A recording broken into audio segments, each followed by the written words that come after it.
Good day, everyone. Today's discussion will be on motion along a straight line. This is lecture 4 of our lecture discussion series on Physics 1.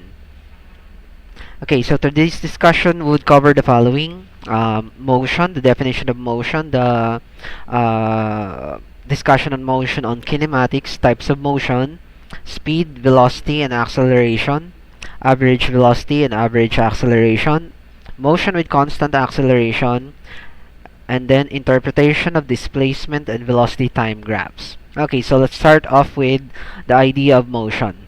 So what is motion, and what is how do we know that something is in motion or something is moving?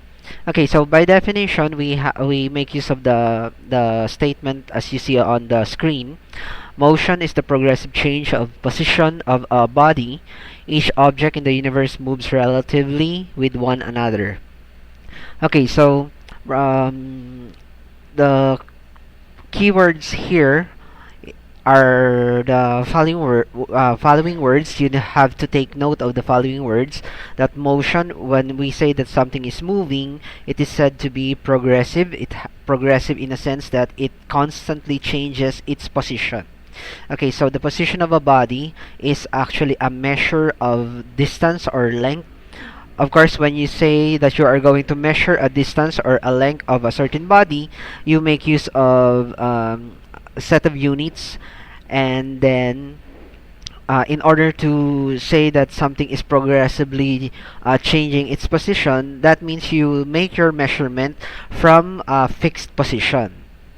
Now, this idea of motion is to be discussed in detail later on, but it at the moment it is suffice to say that we know that every object in the universe is in motion, and this is a general law that every object in the universe obey.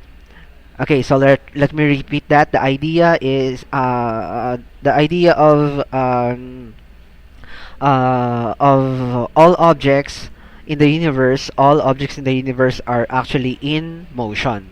So that means if you're going to look at an object, for example, on top of the table, perhaps you have, for example, a cell phone on top of your table. So the question is whether the cell phone on top of the table is moving or not. So based on the generalization as we see on the board, that every object in the universe is in motion, it follows that your cell phone on top of the table, or perhaps your computer on top of the table, is also in motion. Perhaps not relative to you, as you are the one who is observing the object, but for example, for perhaps an astronaut outside the Earth, uh, for an astronaut or an outside observer in general would see that if this observer is moving, for example, the observer is an astronaut outside the Earth. Since the astronaut sees that the Earth is actually rotating on its axis, and yours the table is on top of the Earth, and the cell phone is on top of the table. Therefore, the Earth is moving, is rotating. Therefore, it drags along its rotation both the table and the cell phone. So that means perhaps if you are the one who is looking at your cell phone on top of the table, perhaps to you the cell phone is not moving, but for an outside observer, like the astronaut as described in this illustration, for the astronaut outside, the cell phone is actually moving along with the motion of the Earth. So that means still the generalization of all objects in the universe is in motion. It also covers objects that are at rest and objects that are in motion. So that means it is not an absolute idea that an object is said to be at rest. It is only an object is said to be at rest only for a given set of observers, but does not necessarily at rest with respect to all observers observing the object. Okay, so perhaps that is hard to understand concept, but try to look look at it further, if you're going to explore this idea through your own researches, and through perhaps if you're going to look at other several videos in the internet. Okay, so for example, in our illustration here, you have an astronaut. So he is questioning an astronaut that is outside the Earth, for example. Perhaps he is spacewalking. So the question is he really walking? If you're going to be the astronaut, for example, you're going to ask yourself, am I walking? So try to imagine that you are the one who is outside the Earth in orbit. You're not actually standing on anything, you are spacewalking. So the question is, are you really walking? So since the try to notice the difference between the two illustrations. Of course, the difference is that you have a hamburger here as compared to the first illustration that you do not have any object around the astronaut. So the question that was posed by the astronaut, the question is, he cannot really answer his own question of asking, is he walking, or am I walking, if we're going to be the astronaut. That is because there is no way for him to measure his own progressive change of position, because there is nothing outside for him to measure his position relative to any fixed position. So that means the requirement for an object if we want to say that object is in motion or is moving, we have to measure our change in position with respect to a fixed position outside our own body. So, for example, in this case, in this illustration, you have the astronaut and the hamburger.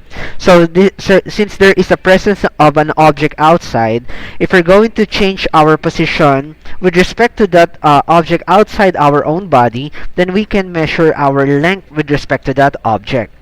So that means if we're going closer and closer to that fixed object, then that means that then we can conclude that we are actually in motion, or we are changing our position. But in the absence of an object outside our own body that we can fix on, that means we cannot truly answer the question of motion, since the idea of motion is that we need to measure our position with respect to a fixed position outside our own body. Okay, so I hope that you got that. Okay, so therefore, if the motion of an object is dependent on the measurement of our position with respect to an object outside of our own body, then we can only conclude one thing, that motion is just a photographic illusion. This is an illusion. Motion is an illusion that is perceived by our own eyes, made by a change in position of a body relative to a body which is not moving. So the requirement is that you fix yourself with respect to an outside object outside our own body, and we measure our position with respect to that object. Otherwise, in the absence of any object outside our own body that is fixed, then we cannot truly say that we are in motion. Try to imagine, for example, if you're in a room, a very large room, and there is nothing in the room. The color of the room is all white. There are no objects in the room other than yourself, your clothes perhaps. So the question is, how are you going to determine if if you are moving or changing in position or not? This question is a position that I usually pose during class. A normal reaction that I get from the class when I post this question is that we would know that we are moving. For example, if we're going to move our hands, or perhaps we perspire or we feel tired because of the idea of walking. Yes, that is true, but that is not actually the main question. The main question is, how would you know that you are moving away from your initial position if you do not have anything outside your body to fix on? Though I encountered one a student who actually made this brilliant idea of knowing how he is able to measure his own displacement by what he his idea goes like this. He is in the room. The room is all white. There is nothing in the room other than himself and his clothes. So what he did, in order for him to determine if he is moving or not, he removed his clothes and put it on the floor, and from the location of the clothes on the floor, if he's going to walk away from his clothes, then he would know that he was moving, because what he did is he actually made a fixed position outside his own body, and from there he measured his length or distance from that object. So this is the idea of measuring the motion of an object by fixing a fixed location outside our own body, and we measure our position with just relative to that fixed object. Okay, so to continue, a body which is moving to one observer may be at rest as seen by the other observer. When the distance or position between the object and the observer is not changing, then the object is at rest, otherwise it is moving. Okay, so the idea here is that once you have fixed your location with respect to an object outside your own body, if your distance from that object is not changing, then we say that there is no motion, otherwise you are moving. Okay, so let's proceed with the first half of the study of mechanics, or the study of motion, which is called kinematics. So kinematics is the branch of mechanics that deals with the description of motion of bodies. So we are actually dealing with how do we describe motion. Okay, so describing the various kinematic quantities or describing motion includes the description of distances, time, speed, velocity, and acceleration of any object. These kinematic quantities are actually connected to force, work, and power, but the relationship are not under the scope of kinematics, but rather it is under the second half of the study of mechanics, which is dynamics, the study of force, work, and power. So at the moment, we are actually on the first half, the description, the study of the description of motion, which includes the study of displacement, distances, time, speed, velocity, and acceleration of an object. Okay, so let us describe first the types of motion that we usually are familiar with. So we have the following. Types of motion can be described in many ways. It is classified according to path and nature. According to path, we have the first type, which is rectilinear motion, or motion along a straight line or a straight path. So for example, you have a car that is moving horizontally along the road without changing direction. So the car is simply moving straight. Then this type of motion is included in the study of rectilinear motion, or motion along a straight line. Also under rectilinear motion is vertical motion, or objects that are thrown upward, thrown downward, dropped. So for as long as it is vertical motion, it is included in the study of linear motion, or the type of motion along a straight line. Okay, so there is another type of motion we call curvilinear motion, or motion along a curve. When a moving object follows a curved path, then the body is said to be moving in curvilinear motion, such as projectiles and circular motion. Okay, so what you see in this illustration is that you have the flying fiesta in Enchanted Kingdom, if you're familiar with that. So the ride is actually, the riders are going to sit on chairs suspended on top of the sort of circular moving disc. So when the ride goes circular, so that means this type of motion is actually under curvilinear motion. Projectile motion, on the other hand, for example, in this illustration, you have a soccer ball. If a soccer player kicks the ball and the ball moves along this curved path, then we say that this is also included in curvilinear motion, since the motion of the ball is not straight line. It's not a straight line. Okay, so let's discuss the second type of motion according to nature. Okay, so we have the first one, we have uniform motion. This is a type of motion when the distance of a body moves in this when the distance of a body moves is the same for all same distances for all equal time intervals. Equal distances for equal time intervals. Then we say that the object is said to be moving with uniform motion. Okay, so for example, to illustrate, so uniform motion is illustrated here.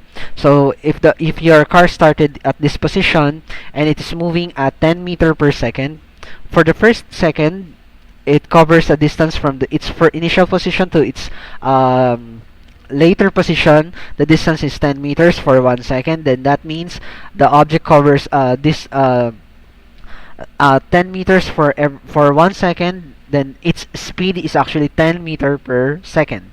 For the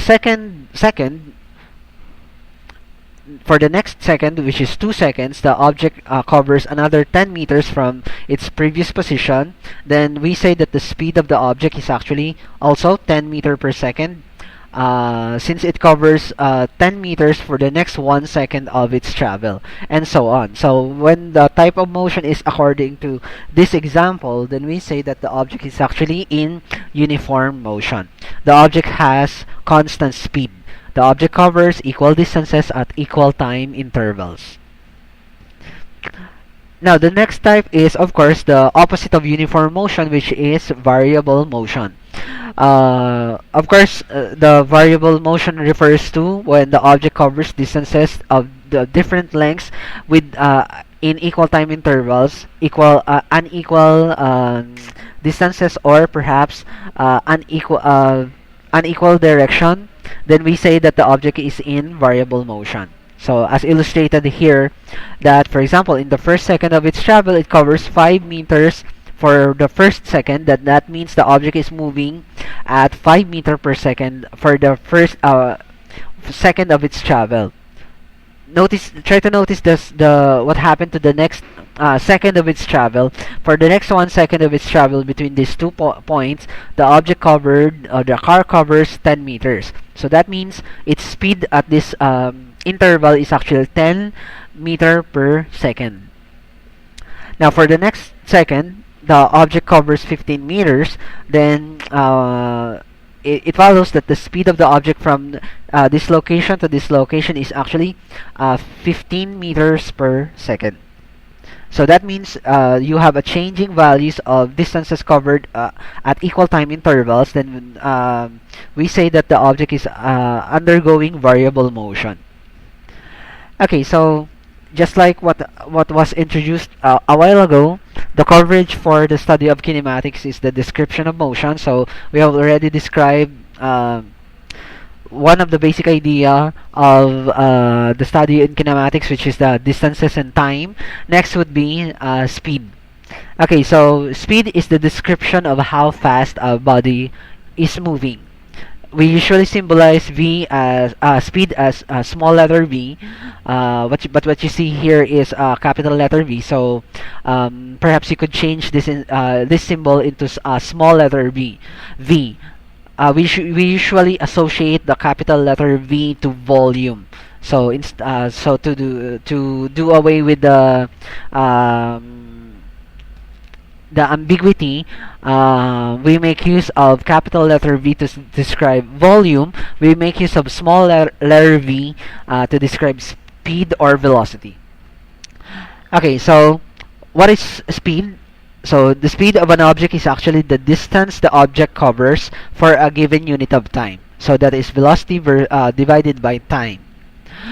Regardless different paths traveled by a body, total distances are measured, and it is to be divided by the total time consumed to cover that distance. With this description, speed is classified as a scalar quantity, therefore its magnitude is always a positive number. Speed is a scalar quantity, it has no associated direction with it. Okay, so for example, in this illustration, the car in its starting position moves along this path and ends up at this later position or destination point.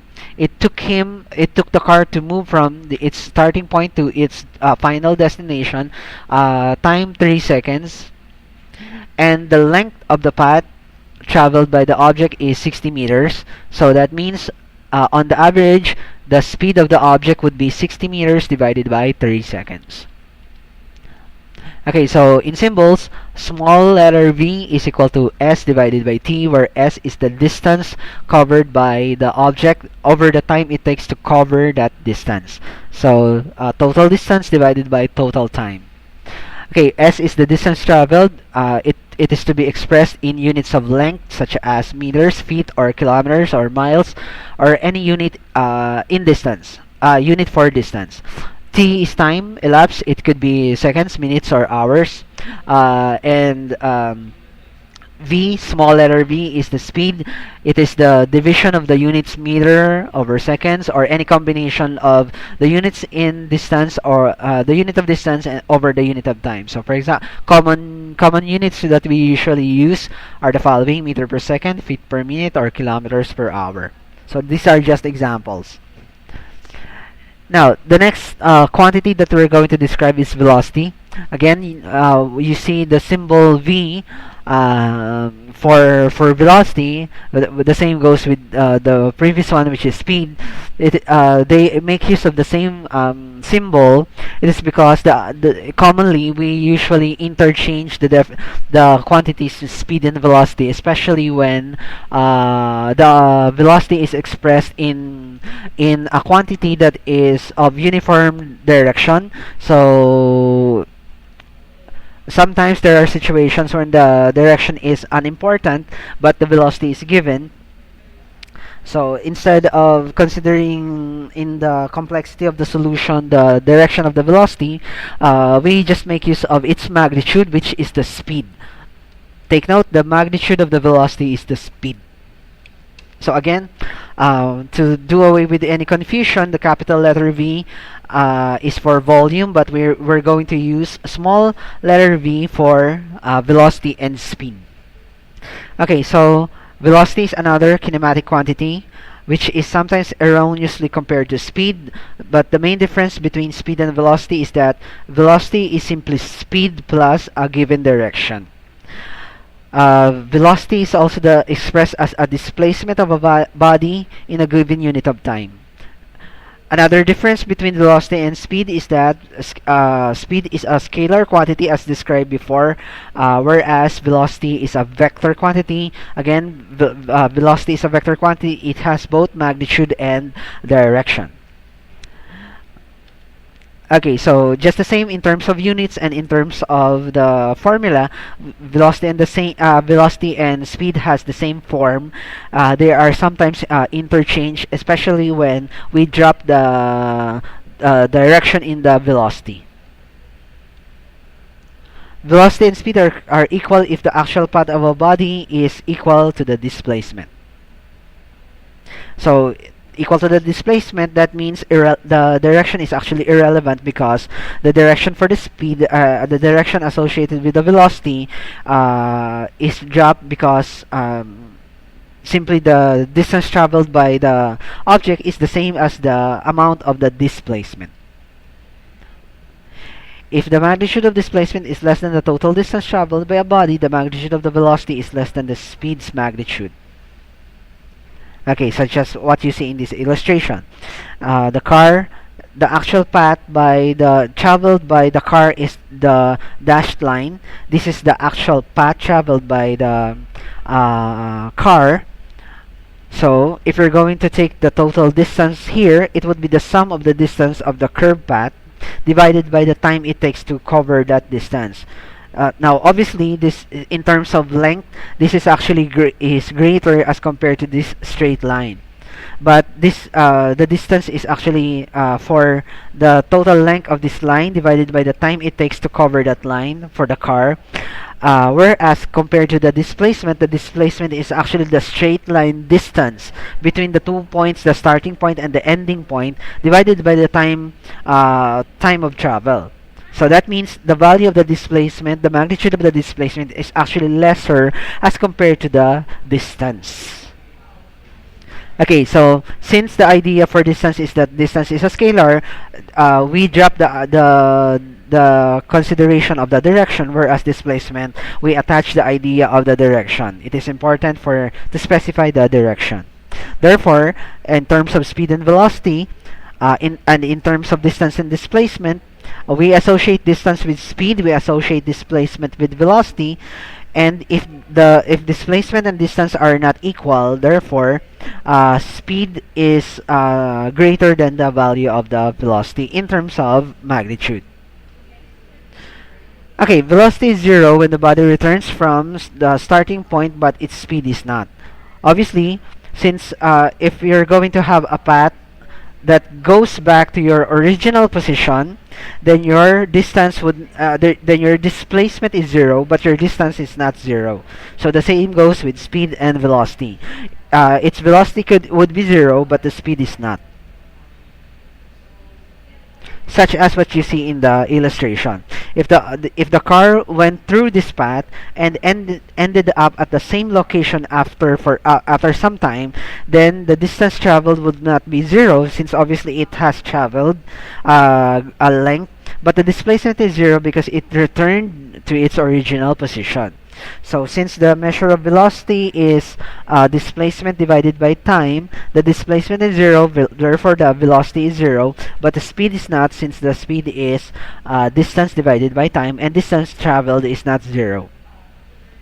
Okay, so let's take a few examples.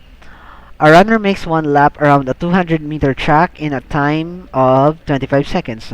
So what were the runner's speed and what were the runner's velocity? Obviously, the answer here would simply the division of the 200-meter distance divided by the time, which is 25 seconds. So you have 200 divided by 25, so that is actually equal to 8 meter per second. So what would be our answer for speed and what would be our answer for velocity? The idea here is that you have the runner makes one lap around a track. The track here is obviously the oval track, so the shape of the path of the runner is actually an oval shape. So that means its speed would be 200 divided by 25 gives you 8 meter per second. But its velocity after going around one lap would be equal to 0. Okay, so we will be dealing next with the idea of acceleration. Okay, so acceleration is the rate of change of a velocity of a body.